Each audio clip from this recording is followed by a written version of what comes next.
Good morning.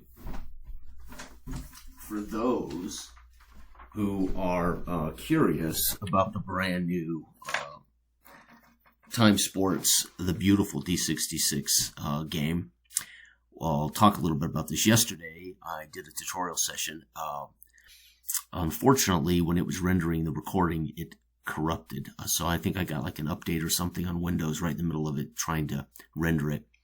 So that file was rendered, and it took me about an hour to go through the game and play the game. I mean, also talking about the game. Not the game itself wouldn't have taken me an hour. Anyway, long story short, that was corrupted. So here I sit. So that's why this says 41726 tutorial session. So the first thing I did in the first half was I simmed Middlebrook versus Everett to get the first half score. So again, I used the fast results. Middlebrook and Everett were tied in the first half, 1-1.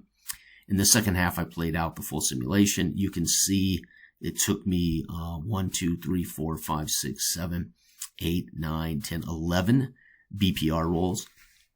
So what is BPR? BPR is ball position roll. Ball position roll does two things. It tells us where the ball is on the pitch, and it advances time. So you roll 2d6. In this game, you're going to use 2d6 of different colors. So let's say you have a red die and a white die. The red die will be our timing die. When I roll that die, that'll be 1 minute gone or up to 6 minutes gone. And the second die tells us what zone the ball is in. Let's go in the book, and I have a hand-drawn zone chart. You don't need to use a zone chart. It's not designed for it, but you could set this in front of you. So this is hand-drawn. I've got a little token. I got my dice. And we've got the zones. These are defensive zones, or for the visitor, these are attacking zones. And over here, zones 5 and 6 are the home attacking zones. And then, of course, midfield of the pitch is 3 and 4. So this is what the game looks like. So when you make that BPR roll, a 54 would mean that we are 5 minutes gone, which you can see here. Matter of fact, the second half of my first simulation, of the full simulation, I rolled 40. It would start with 45 minutes as the kickoff. The second half starts. A 5 would make it 50, and 4 would be the ball placement zone. So this would be 5 minutes gone in the fourth zone. So I would move my token into the fourth zone. Now, from the fourth zone, we have to determine which team wins the ball, which team is in possession of the ball in this 5 minutes. So we make a check, and you always check your offensive team against the other team. So, for instance, depending on who kicked this off, let's say Middlebrook kicked this off, they would technically be checking their offense in zone 4. And let's say Middlebrook's midfielders unit value is a 3. And they're playing against Everett, who's let's go look at Everett and Middlebrook. So Middlebrook, these are the team charts, by the way. I guess I'll walk you through these. So here's Middlebrook. They run a 4-4-2. Their goalie, their starting lineup. They're in a 4-4 and 2 offensive players. Their unit value at midfield is 3. So Middlebrook's at 3. Everett, which is our 6th team in the division, they are a midfield of 3. So 3 and 3 means it's a 50-50 roll that Middlebrook's offense will win the ball. So let's say I roll a 2. Middlebrook then would have possession of the ball in zone 4, and whatever midfielder is in this zone can choose to do one of two things: pass or dribble. And if they pass, we move into zone 2 and we roll to see who has control. You do not, when you pass the ball, you must, so anytime you pass the ball around the zone, automatically you must make a BCR check to determine who wins the ball. So just because you have possession and you pass it down here to attack, you still have to retain possession to get a shot on goal. So you do not automatically pass and shoot. You have to pass, keep possession against the defense, and then you would have a chance to pass or shoot or cross. You could cross it in, okay, if the player can do it.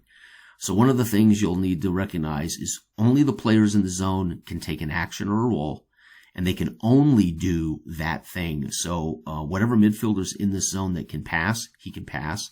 Or if they can dribble, they can dribble. And dribble is the best rating they can have for a midfielder is they can automatically move into the zone without losing possession, and they can automatically either take a shot or they can tee up an assist. They can tee up another player in this zone to shoot with their ability, right? So a dribble rating could be very, very deadly in this because you don't have to lose possession to move forward. Okay, so that's how it works. There'll be players in the zone. They have an ability to do one thing. And from that one thing, you can either pass or dribble, or down here, you can cross or shoot or pass. Defensive players can clear, can stop, can tackle, can pass. So defensive players do quite a bit. And goalies only do one thing, save. That's it. So that's how it works. So here is an example of what I played yesterday. Again, 5 minutes gone. We're in the fourth zone. Let's say Middlebrook wins it, right? So here what happened was this game, this particular play, we were in zone 1, which meant Middlebrook literally had a chance to take possession as the visitor and immediately could take a shot on goal. So it's abstracted. So when you do your BPR, which is your ball position and timing, it automatically fast forwards that much time in the game, and it'll tell you where the ball is being contested. And then from there, we can pass or shoot or kick it out or whatever. So that's how it works. It's pretty simple. So let's take a look at the teams so you get an idea. So when you create players, you have to create 15 players. You create 2 goalies. You roll up, you literally make 2 goalies. You roll up their rating. One will be your starter. One will be on your bench. And then you roll up your other 13 players. You may end up with more defenders than you have midfielders, etc. There'll be some changes you can try to make to change those guys into midfielders if you don't have enough.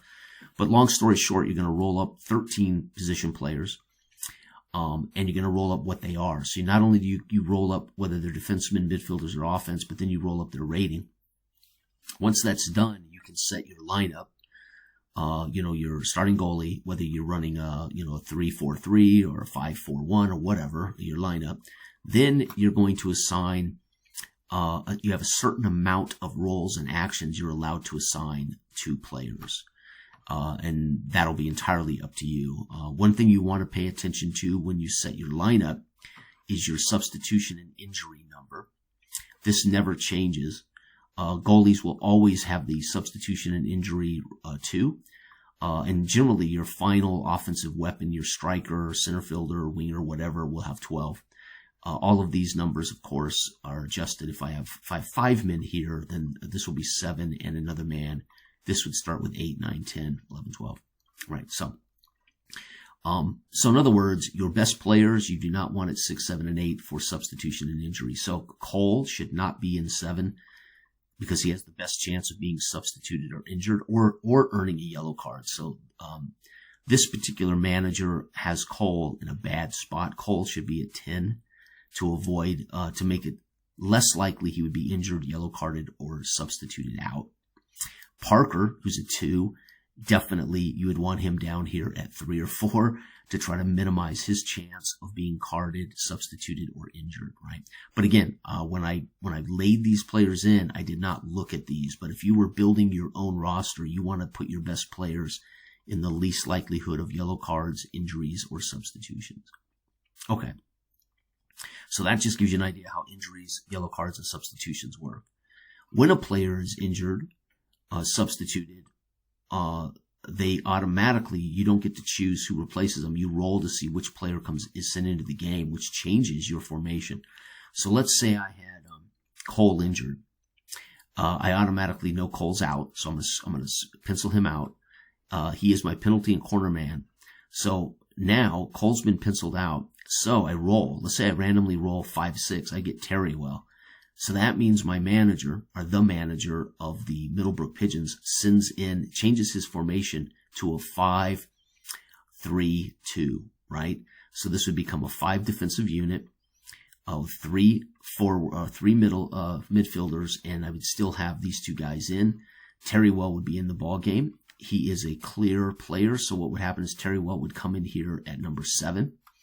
And he would add his rating if he had one to the defensive unit, which he does not, so they would stay a 5. And his role would be clear. And then I can choose what zone I want him playing clear in. I could choose, again, if we're visitors, I'm going to be choosing a different number than home, right? So that's how that would happen, right? I don't get to pick who replaces Cole. Now, the penalty corner kick, though, I would say I would want to award to probably Reese. So I would slide down here. Reese would lose his shot rating, right? And I would make him the penalty corner kicker, or I would say I would take tackle off of Parker and make him my penalty corner kicker. So I can reassign this penalty corner to Parker, or I could assign it to Donner or Poole. It doesn't matter. You can assign penalty corner to anybody, but you need to have somebody assigned to do those things when they come up. The reason you want it to be a rated player for a penalty kick is that is a direct scoring chance, so you want that rating. A corner kick, the rating is irrelevant on a corner kick. He just becomes the guy who kicks the corner set piece. But if you're doing penalty kicks, you want a high number.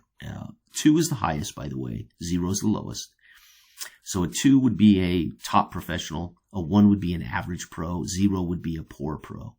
That's it. So that's all you got to worry about. And of course, unit ratings matter more than individual ratings. So the whole unit's rating is what decides who wins the ball, or the chances that you're going to win the ball in the zone. And then the ratings for goalies come up in direct shots and penalty shots. And for shooting, you use the rating for direct shots and for penalty shots. Corner kicks and crosses use different charts, which don't involve the ratings of the players. They involve the unit ratings. So that's how the game works. So again, every team's a little different. Grasshoppers are 3-4-3. You can see their goalie's a 1. They have a defensive unit of 3. They have a midfield unit. Even though they have 4 players, they only have a 2 value. But their front 3 are a 3. That's pretty good. They have a guy who can do crosses only. So again, what does this mean, 2-5? Well, this is dependent on whether they're at home or away, and that's the side of the field they play on. And when that zone comes up, so for instance, Andrews is a winger. He can do a cross when he's visitor. So when he's on the visiting side, he plays in the second zone, and when the ball goes here and you win the ball, he can do a cross, which will automatically lead to a chance at scoring. So that's how that works, right? So you roll up and create your players, set them in their your formations based on injury potential, and then assign their roles. And their roles are based on defensive players or midfielders or offensive players. So defensive players only have roles, which are passive. Midfielders have mostly passive roles. However, they have one. Let's put it this way. Defense has mostly passive roles, however, and they have an action, which is pass. So Walters has a pass ability, but everybody else is passive. Save, clear, and tackle are passive abilities. Pass is an action ability. Midfielders generally have pass or dribble, which are action. This particular player does not get to use anything but because he's my penalty corner kick player, so we don't worry about him having any other ability. And then offense is always an action. It's going to be a pass, a cross, a shot, right? So that's how that works. And you can only so Tanner can only get shots when he's in zone 1 or zone 5, depending on home and away. This just dictates the side of the field they generally play on, or the side of the pitch that they like to play on if they're right-footed or left-footed or whatever, right? You get the idea. And then your bench players, they don't tell you what side of the field because when they come in the game, they're going to fill in a zone. But this tells you what their preferred role or action is, right? And a goalie would be safe. But again, to remind people that G is goalie right there, they come in and they automatically are in the save passive role. So that gives you a clue on how the game works, how the ratings work.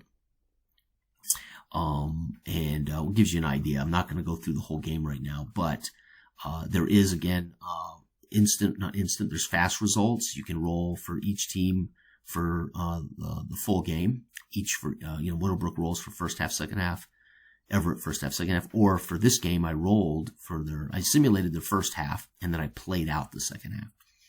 And Middlebrook ended up winning 4-2 in a fantastic game. And you can see kind of here, let's go ahead and stretch this out. You can see a little bit about what happened. So at the 50-minute mark in zone 1, Middlebrook won a -2. That means that their offensive unit against the enemy's defense is far worse. Everett won the ball, so the defense won the ball. So Middlebrook had the ball in a scoring zone. Unfortunately, Everett took it away, and then they kicked it. They used their player with a pass ability to pass it into zone 3, which led to an end of action result. And then we roll a new time die and a new zone. So the next time, 4 minutes passed, we ended up in zone 4. Middlebrook had the control of the ball. They kicked to zone 2, which is a scoring situation. Again, Everton being the better, Middlebrook being in AF2, Everton won, and they passed it out, and it was an end of action. And then we rolled again for another time die. 1 minute passed, and we ended up in zone 3. Middlebrooks won. They passed it down to zone 1, which is an attacking zone. And Reese, in zone 1, has the ball, got a shot on goal, and he scored, made it 2-1. And then 3 minutes later in zone 3, Everton passed down to zone 5, which is an attacking zone. At a -5, they still won control, and they scored, made it 2-2. So Everton has one man. So Everton, for those who want to know why is that -5, well, Everton has Everton has Rose and Gary. They have 2. But that amounted to a -5 control for Everton against that defense, against Middlebrook defense, and they still won the ball, and they scored a goal. So pretty epic play right there for Rose. So this would have been just an amazing goal for Rose against that -5 chance.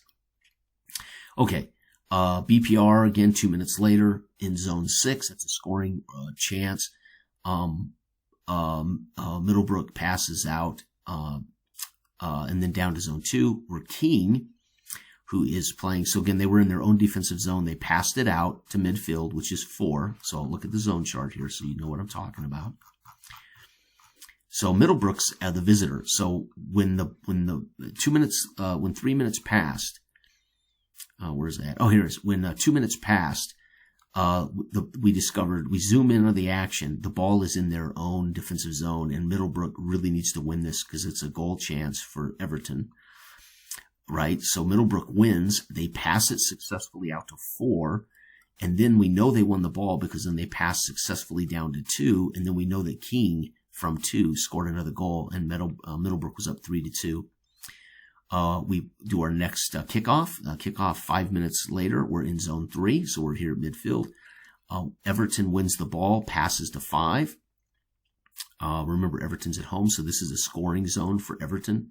Or Everett, I don't know why I keep saying Everton. Everett then in zone 1. Where am I at here? We were in zone 5. Oh, they passed it out to 3. Sorry. They got it out of their own end, and then down to zone 1. Reese then got another shot on goal, but missed, and the goalie saved it, which means it's a end of BPR. We have to roll a new timing die. 3 minutes later, the ball is in zone 2. It's passed out to zone 3 and then down to zone 5, or back out to zone 3, where Reese had a shot on goal and was saved. So the ball went from 2 to 3 to 4 back to 2. So, okay. And then 6 minutes later, at 74-minute mark in zone 4, they end up passing to zone 6. And we end up with a pass back to zone 4 as the defense wins, and then down to 2. So the defense got the ball away, moved it down the pitch. The visitors, Everton, moved it down the pitch.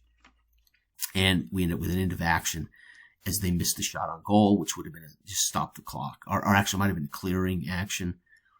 Yeah, it was a clear because we ended up with a corner, it looks like. So anyway, that's roughly how the game works. And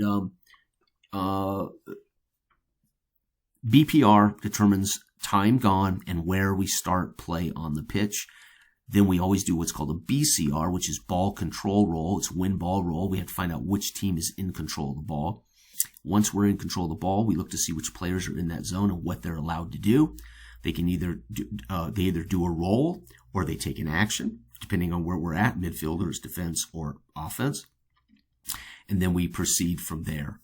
And that's it. And then when an action ends, or there's a pass, etc., we don't end the time segment until there's a new BPR check. And so there it is. Anyway, it ended up with Reese scoring 2 goals in the second half. and Everett got just one more goal. Again, I don't know who scored the first goal in the game, but I could easily make a random die check to roll to see which of my offensive players got that early goal. And then so Reese might have had a hat trick here. If I roll randomly, Reese might literally have scored this goal. Reese would have had a hat trick in the game. So, but anyway, as it ended full time, Middlebrook wins 4-2 over Everton. Let's take a look at Everton by Middlebrook by comparison. So Middlebrooks has the best goalie you can have, a 2. They have a very good defense, 5, and they have a good midfield, 3, and they have a darn good, for a 2-man unit, they have a 2 here, because Reese is a 2. So this unit is a 2 because Reese is a 2. Our midfield is a 3 because we have a total of 3 points, and then of course our defense is a 5 because we have a total of 5 points in that unit, and our goalie is a 2. Everett, on the other hand, let's go down here to Everett. Everett has a 1 goalie, so again, he's average goalie. We have a defensive unit of 4, so not bad. We have a midfield unit of 3, so it's equal to Middlebrook, which created a 50-50 chance in the midfield for anybody getting control of the ball. And their scoring unit, also a 2, but they have 2 guys with a rating, as opposed to 1 guy with a rating. And again, only Rose can cross from 2. In this game, Rose could only cross from the 2 zone, and the cross automatically means he's crossing it into the box. We'd make a roll to see if there's a score. If there's a score, we can either assign it to Gary, or we can randomly determine who might have gotten that header or that score. If it's in zone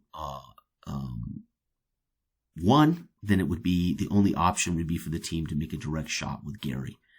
So Rose would automatically cross it. If it's in zone 1 on an attack, Gary can only do one thing with it, shoot, and that's a direct shot on goal. So his 1 versus Middlebrook's 2 would make him a -1 shooter, and that -1 shot obviously has a potential range in which he can score a goal, or there can be a save or a corner kick. That's how the game works. So, all right, everybody, I don't have time to do a complete tutorial. I've already spent 22 minutes. I almost could have played some doing that, but maybe tomorrow I'll have a chance to sit down and play a full game for everybody. All right, bye-bye.